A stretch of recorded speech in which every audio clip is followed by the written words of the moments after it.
Cool. All right, we're gonna do a sample reading for Jay, and Jay has very unique handprints.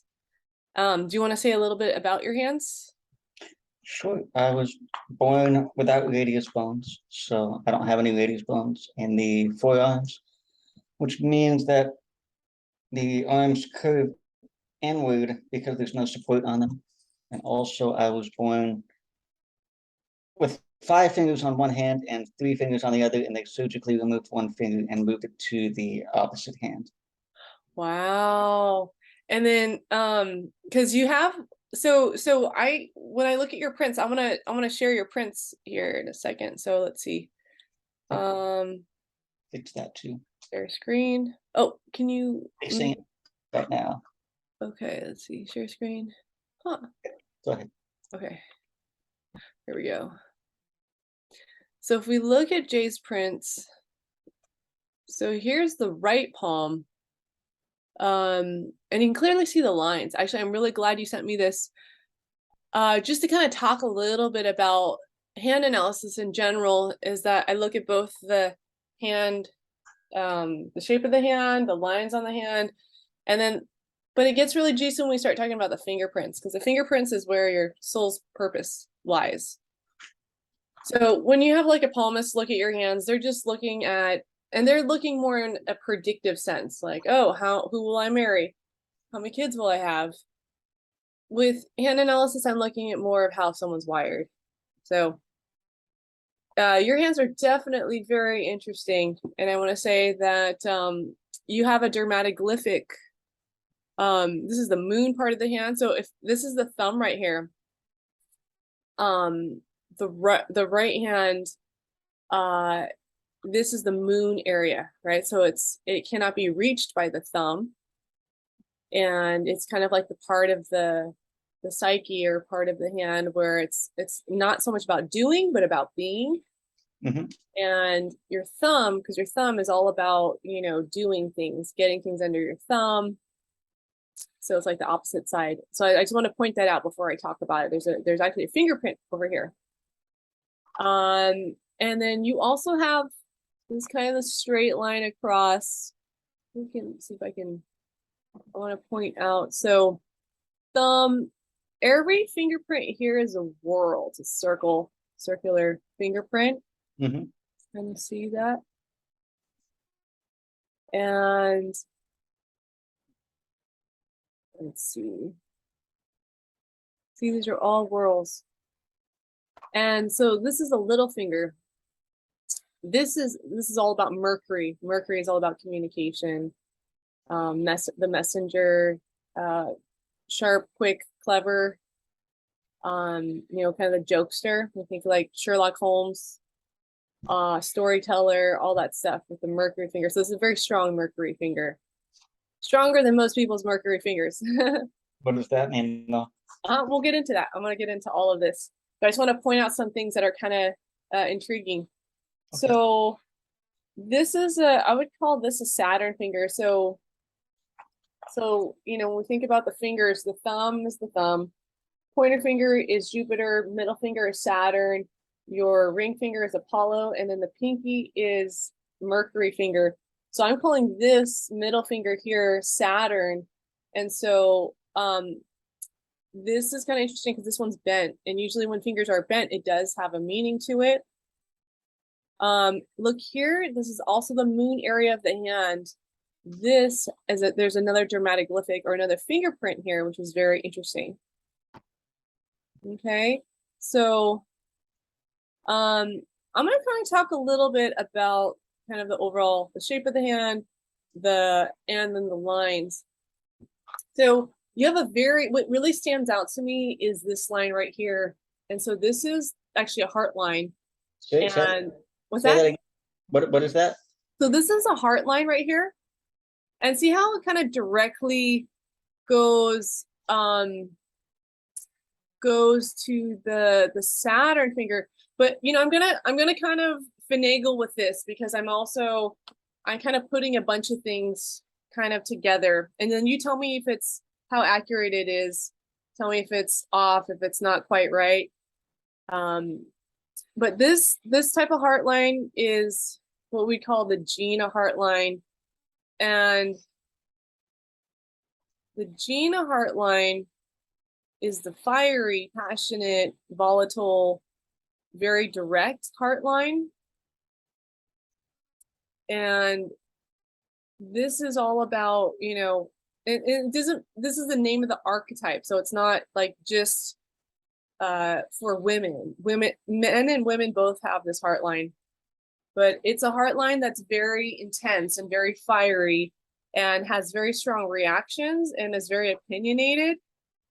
And if this person is feeling something, the rest of the room is going to feel it. They tend to be very vocal about things, and they also take care of themselves, and they expect other people to take care of themselves.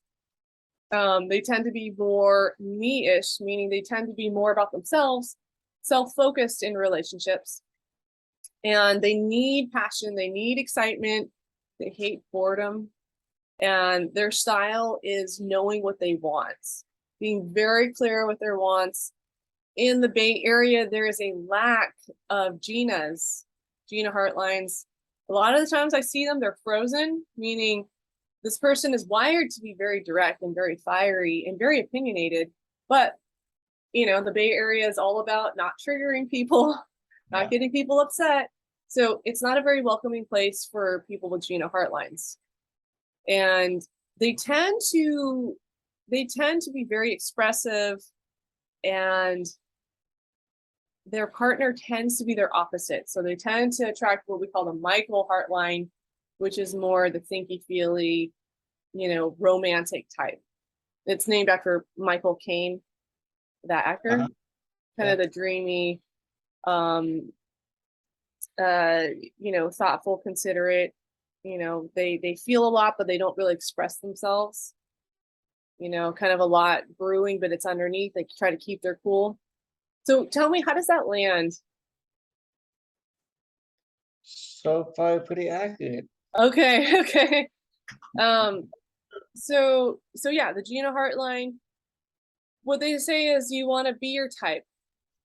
The Gina, if this is a fiery Gina, you need to inhabit that. You're going to be happiest if you inhabit your type. Be who you are, be who you is, and maybe incorporate 6% of your opposite. But yeah, very direct, passionate, volatile, very expressive, outspoken, feels a lot, likes the passion, hates boredom, just strong reactions. So this is very important. And this hand is a little bit interesting. So if you have the left hand has this fiery, intense Gina heartline. The right hand has something a little bit different. So I kind of counted this kind of straight line across. When we have a straight line across, and I made a video about this, the straight line across, it's actually called a simian line. Now yours is a bit curved, and you know what? It's this line right here, this whole line right here. So a simian line goes across the whole palm. Think about it as the head and the heart line are merged into one chord, one line. And yours is an emotional heart, emotional simian, which is really good because people that have a simian line tend to have this fanatical intensity, focus, passion about whatever they're working on. They're those people that can stay up till 4 a.m. working on whatever project they're working on. And the penalty, so there's always a good news and bad news with everything. This is actually what I would consider a gift marker in the hand because it's a gift. It's something that you must use. And if you don't use it, there's a penalty to it. So simian line people tend to be very fanatical about whatever they're working on. If they find that thing that they're super excited about, they can spend hours and hours and hours with the blindfolders on where they don't see anything else except for whatever they're working on. Tunnel vision, right? Yeah. So when they haven't found that thing that they're passionate about, they tend to be adrift at sea. They tend to be lost in the void. And Another thing is the black box communication, because they tend to be 10 steps ahead of everyone. A lot of people kind of can't really follow them. They have to kind of break down their process and slow it down and really kind of think it through step by step. Versus where a simian person, they're kind of jumping ahead so quickly, it's hard for people to kind of catch up with them. They can all, what's challenged is they can think what they feel and feel what they think. They get confused with what's a feeling and what's a thought. And they can kind of over intellectualize, overthink what they're feeling. And, it's just all kind of the head and the heart mixed up kind of a thing. So yours is an emotional simian. So it's a little bit better because it can allow you access to more of your inner emotions, your inner world, more so than the typical simian person. A typical simian, or I should say owner with a simian, is going to have challenges around being intimate, being vulnerable, and being emotional. But since you're a Gina heartline, this kind of comes naturally to you, that this a lot of passion, this energy that's very expressive. Mhm. So it's good that you're an emotional simian, because it kind of allows for more depth. Versus a lot of simians that I read tend to be all in their heads and very intellectual, analytical. And can you say a little bit about what you do, the work that you do? It depends. Well, I wanted to be like a musician. I was more of the creative type back in my younger years. That's what I'm getting back into now. I'm not music necessarily, but more the creativity aspect.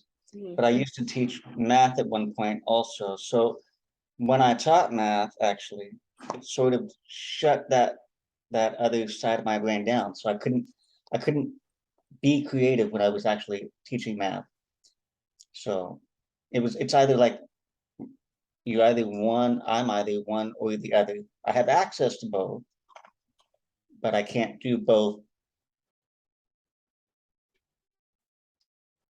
like at the same time. Like if I choose the rational side, then I'm stuck in that for weeks or months or whatever. And if I'm stuck in, or if I choose to be in the other side, then I'm not really as rational at all. So it's more one or the other. It's not a mixture at all. Wow, that's kind of fascinating. So it's kind of more it's either all in your head or all in your heart. It's not an easy switch from one to the other. Right. That's an interesting thing. I've actually never heard that from a simian. That's very fascinating. It makes sense though. Um, because they tend to have this you know, it's the energy of the head and the heart fused together. There's a lot of famous people that have this marker, just their work ethic is through the roof. They tend to be, stop at nothing until they attain what they're looking for, till the project is finished. So it's definitely a plus. And it's the challenge is to kind of, can you make time for that important thing that you're working on, that big project, but also make time for family, friends, and fun, the 3 F's. Mhm. And that, if you have that in check, then that's more of a balanced simian. Okay. Okay. But yeah, if you don't have that thing that you're passionate about, that you're excited about, it can be very challenging, because this marker, it needs to grapple with something that's very, something that they're very dedicated and intense with. It's like kind of like Beethoven. Beethoven has a simian line, but he's only doing music on the side. Like he's a bus driver, but he does music on the side. Okay. Like that's not going to work. This is something that you kind of need to be diving into 24/7, you know, staying up to 4 a.m. in the morning, working at the project. But you have to have something that you're kind of grappling with. So Yeah. you utilize the full brain power if you think about it. It's gotta be challenging. Something challenging, something that's like you're very excited about, something you're very passionate about, for sure. Um, so you also, I want to talk about the bent Saturn. So actually, let's go to your life purpose. I kind of want to read something from the book that is about your life purpose. So if we look at your fingerprints, you'll notice they're all whorls. Mhm. And I'm kind of putting together the picture. So if someone has all whorls, their life purpose, their life lesson, and the theme of their life become elevated to whatever that particular fingerprint is.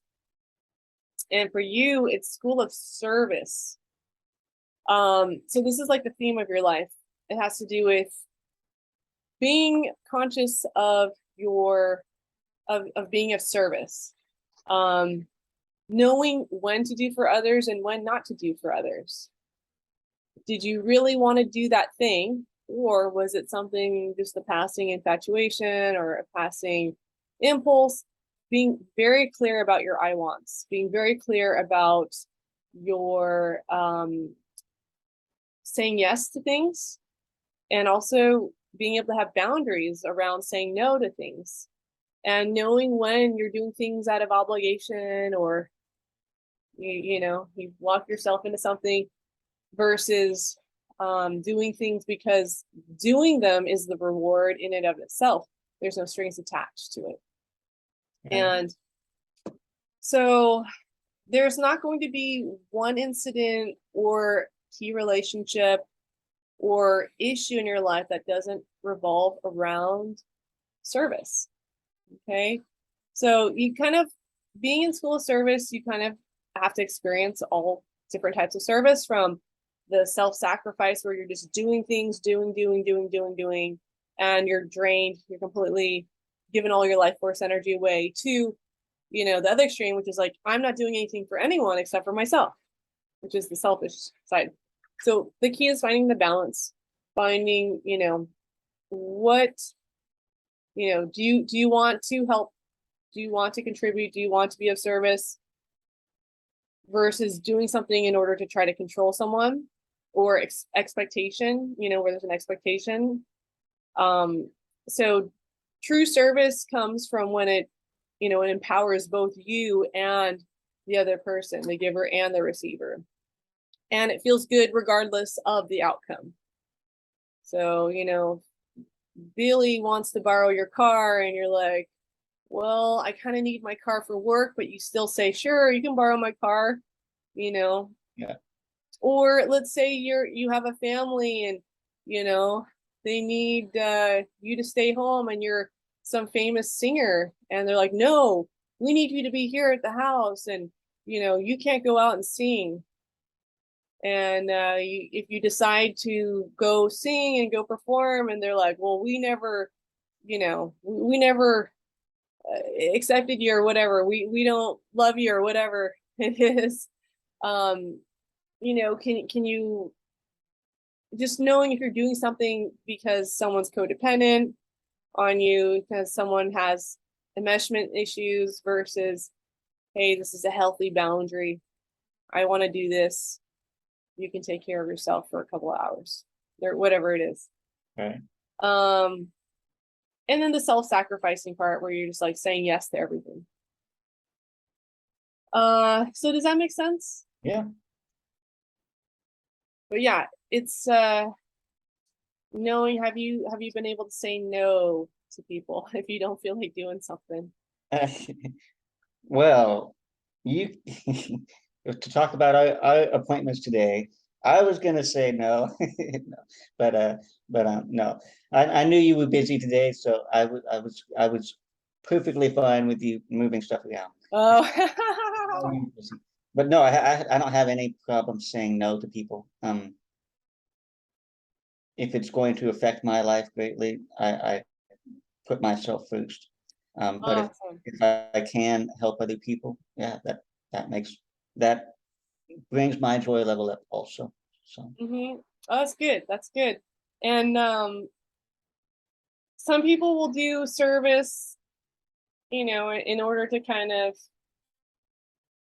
I hate to use my mom as an example, but I have an Asian mom who, she would do something for you. She'd hold it against you if you said no to something that she requested because she was like, after I did all of this for you, and you're being selfish because you don't want to do this thing for me. So I definitely have experienced, the saying no, and then the backlash that comes with saying no when you say like, hey, this is my boundary, I'm not going to do this, or I don't want to do this. There's no obligation here. Right, But a lot of families tend to have that enmeshment where it's like, oh, we did this for you, you should do this for us, right, kind of a thing. right. So Like that's good. Sorry, like go on. keeping track of how much you give and take, like keeping an accounting of how much is given and taken, so it's an even distribution. Yeah, and that's being, more on the analytical side of it, but also it's checking in with like, hey, do I really want to do this? Do I feel like doing that? Because it's okay to listen to what you feel like doing Right, right, rather than, because if they have been doing a lot of stuff, there shouldn't be this expectation that you need to also be doing this thing because they've done X amount. Right. So it's okay if someone like keeps, like your neighbor keeps bringing you apple pies and you're like, hey, thank you, thank you. And then they ask you to buy $100 subscription to some magazine service that they're doing.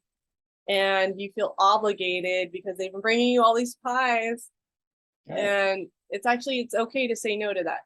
Yeah, but then they get mad because it's not actually giving; it's actually a form of manipulation. Is what it is. Exactly. So that's where it's not your responsibility at that point. It's like, hey, if you were giving me these pies, you could have charged me for them. You could have said, hey, I want you to do this. I would like you to do this, or can I hire you to do this? Um, versus, jumping to like, hey, I made all these pies for you. You should do this for me. Right. So, okay, cool.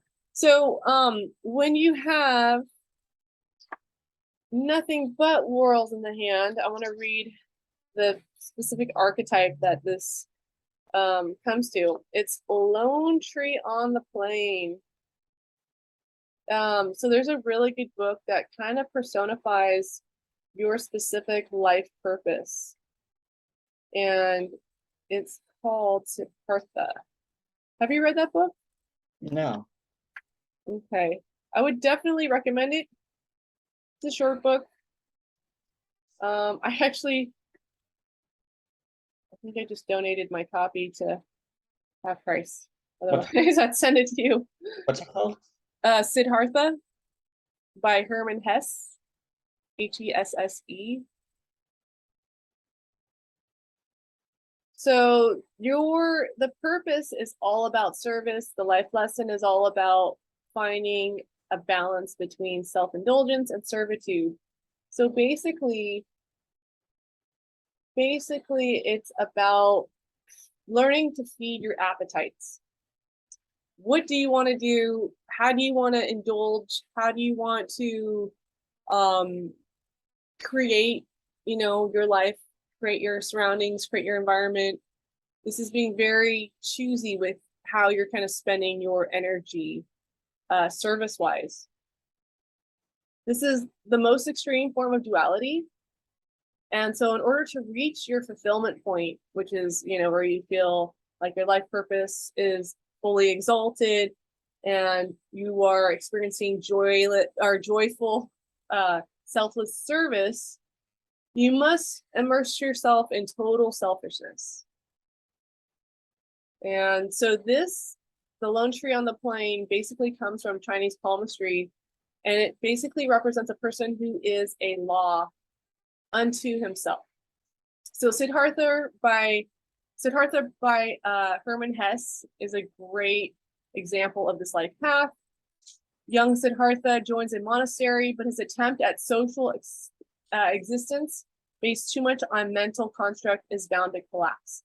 Decades after his monastic period, having lived a mercantile life, he becomes, out of all things, a ferry boat man. Who would have sought such enjoyment as the essence of spirituality? Yet Siddhartha finally had a life he truly desires. The point is that people with these fingerprints, ultimate fulfillment can come only from service that springs from your inner being, as opposed to the doing of good deeds, no matter how wonderful. So here's an example how you can kind of recognize Siddhartha in a more modern setting. Okay, this is a story of Peter Pan in Petaluma. And this is straight from the book, Life Grids. This is my teacher wrote this.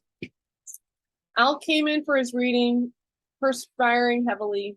It was not a hot day, but he explained he had bicycled in from Petaluma, 30 miles to the north, and needed a moment to freshen up. So freshened, he sat down and I dove into his hands. Al's super quick, connect the dots intelligence jumped quickly into view. Spotting this plus several wisdom markers in his line formations, I guessed Al to be a computer consultant or a therapist, or some clever combination of both. However, Al's fingers gave me pause. All the fingers played wide apart indicates that the normal restraint of societal norms has little or no influence. So when the fingers are really spread apart wide, it's almost kind of like childlike. When we think of fingers that are really close together, someone's very tight, right? Not letting money through the fingers. This can be kind of more young, kind of, you know, not so much restraint on their, you know, with their life. Young children often have spread out fingers. So do bohemian types, hippies, and back to the land utopians. Clearly, Al was not beholden to normalcy. Adding in a missing career line to his fingerprint chart with 10 whirls, and I knew I was looking at someone who had spent his entire life trying to figure out how to not work for a living. A Peter Pan from Petaluma. I started to describe the Peter Pan element, clever, charming, fascinated with life, but with no desire to grow up. And Al filled in the details. He was 38, had sold his software business 3 years ago, and retired a multimillionaire. He thought he had fulfilled his life dream, but retirement was getting tedious. It is becoming my job, and I don't want a job. I took Al through the Siddhartha story, his flight from the monastery to become the wine woman and song businessman, his triumphant return to spirituality in a new and unpredictable form. Let's suppose, since you are a 10-whirler, that your life wants to follow a simpler path, or similar path. Can we track that possibility? What if we consider you at work to be equivalent to Siddhartha in the monastery as a youth? You are excited by your possibilities, but eventually you leave for a seemingly opposite existence in which all you do is live out whatever inclination pops to the surface. Siddhartha took decades to weary of this. He took only 3 years. Eventually, Siddhartha goes back to his roots, but this time because he wants to, not to fulfill some picture in his mind. The parallel is clear. It seems you want back into your prior zone of operation, but this time in a more open-ended form. For example, I can imagine you taking business types on magical mystery tours where they learn Peter Pan's secrets, his ability to step outside of what is expected, his eternal playfulness. Then he returned them to their regular lives, invigorated, in touch with their creativity and their deepest motivations. Of course, you would have to work to build a business like that, but it is a Peter Pan style work that would give your life structure and meaning without imprisoning you. Al beamed. He had a dream this week, he told me, that essentially contained the same message. The reading over, Al started on his journey home. At last, he doesn't have to row back to Petaluma, I thought, as I watched him pedal off into the distance. So the big learning with this basically outlines the life path of those who, in the first phase, they find and express their individualistic nature. In the second phase of their life, they select service only when that is the truest expression of their heart's desire. Sometimes the owners of these prints is in servitude, meaning they're doing things because someone else thought it would be a good idea for them to do that job. Other times there's service backlash with all its indulgent excess, seems to be the only visible motivation. When there's no conflict between what you truly want to do and doing service for others, you have reached the culmination point on this life path. At this point, enlightenment is yours, and any career, including becoming the ferryman like Siddhartha, can be considered the fulfillment of your life purpose. So does that make sense? It's basically about tapping into your desires and to feed your appetites and to truly do something that that is, what you truly want to do, and doing service for others, when there's no conflict between that, that's when you've hit gold. Yeah, that makes complete sense. Yeah. And it could be something very simple as being a ferryman. Being a what? Ferryman, like Siddhartha. He was, joined the monastery, and then he quit that and just kind of, did something very basic, and that was fulfilling. That was what made his heart soar, or his soul soar, I should say. Okay, so let's talk a little bit about you have a whirl, or kind of like it's kind of a loop. Sorry, it's a loop in the moon area. So the moon area is all about the intuitive, dreamy, mystical, psychic, spiritual side of a person. And when this is your lowest ranking print, this is part of your life lesson. So being someone that is very intellectual and very good with numbers, and good with good with numbers and facts, your life lesson is the part of you that's the least developed. And when you really focus on your life lesson, even small steps in your life lesson, it will allow you to take large leaps with your life purpose. So this is all about diving into the spiritual realm, seeing your world as God's message board, gut feelings, intuitive feelings, scratching beneath the surface. Remember, it's beyond the mundane world. And it could be as simple as you have some sort of spiritual practice that you do that helps you kind of bypass the analyzer and go more into using your heart as a compass, using your intuition as a compass, and going into that inner exploration. So this is going to be a challenge because simians tend to be very intellectual. Good news is that you're an emotional simian. Another thing is that you have, so I didn't talk about the curve Saturn. This is all about rebel, right? The rebel kind of advocacy of the underdog, fighting for something. You could almost relate it to someone who has a big Mars part of their hand. Mars is the god of war. So something to kind of fight for, something to kind of stand up to, dragons to slay, stamina, courage, right? This kind of like warrior type of energy. That would be that bent Saturn. So that can also, charge the emotional pool, I guess, so that you can explore those emotions more.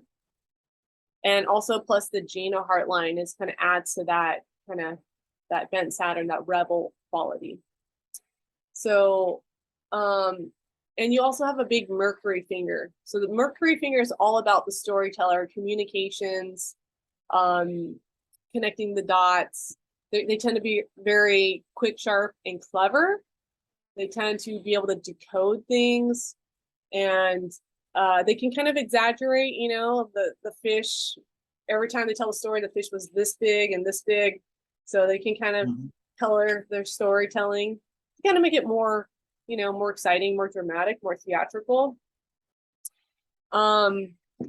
Yeah, Mercury people tend to be very good communicators, good talkers. They usually have some sort of message to tell the world, some sort of inner message that they need to share with the public. And, they can be very good salespeople, very good at advertising, a detective, a writer, a journalist, a lecturer, magician, therapist, counselor. So they just tend to be very smart, quick, sharp, clever, and they have ideas. They tend to be, detective type of brains, and they have this kind of inner curiosity about life. You also have what we call a line of clairvoyance. So line of clairvoyance, which is a line that basically goes from here to here. Let me see if I can find it. Yeah, so a line of clairvoyance right here. And so clairvoyance is like you have flashes of intuition. You're able to kind of see through the bullshit, see things for what they are, read beneath, what's underneath what someone's saying, kind of like a detective. So Mhm. that's another gift marker that if you don't use it, there is a penalty. So Well, I'm the universe is trying to make me use it now. So okay, yeah, really tapping into that clairvoyance because your clairvoyance, when someone has a line of clairvoyance, it is very intentional. So yeah, it's like a life teacher, a psychological meanings expert. You're able to interpret the signs. Lightning hit the tower and destroyed this blah blah blah blah. This is probably means this. Or whatever yep, happens, whatever life story event happens, there's usually some sort of meaning that comes out of that. yep. So you have to believe in yourself. That's the obstacle. And um, if you don't use this, it's going to result in stagnation, alienation, and disillusionment. Okay. So, Mm. kind of wrapping up the reading, your school of service, knowing when and when not to do for others, knowing that it deeply comes from your soul, that what you do has to line up with, you know, where it feels like this is exactly what I want to do. And I'm doing it because the reward is the service. I'm not doing it for anything else except for because it brings me joy. Also, the rebel, the crooked Saturn is all about, fighting for the underdog, standing up for what you believe in. You need dragons to slay, princesses to save, and you have this stamina, this energy that just propels you forward. You're not afraid to kind of back down.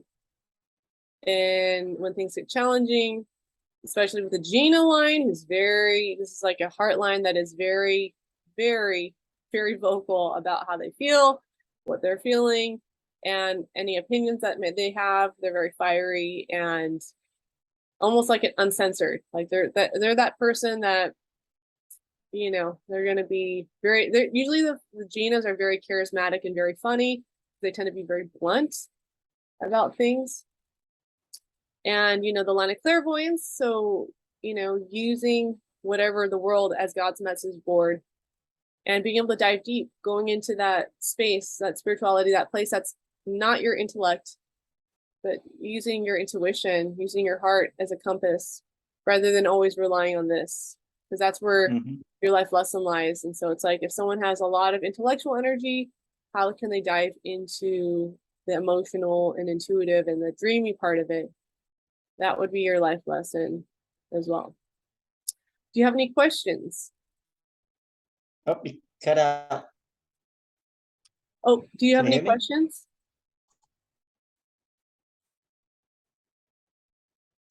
Can you hear me?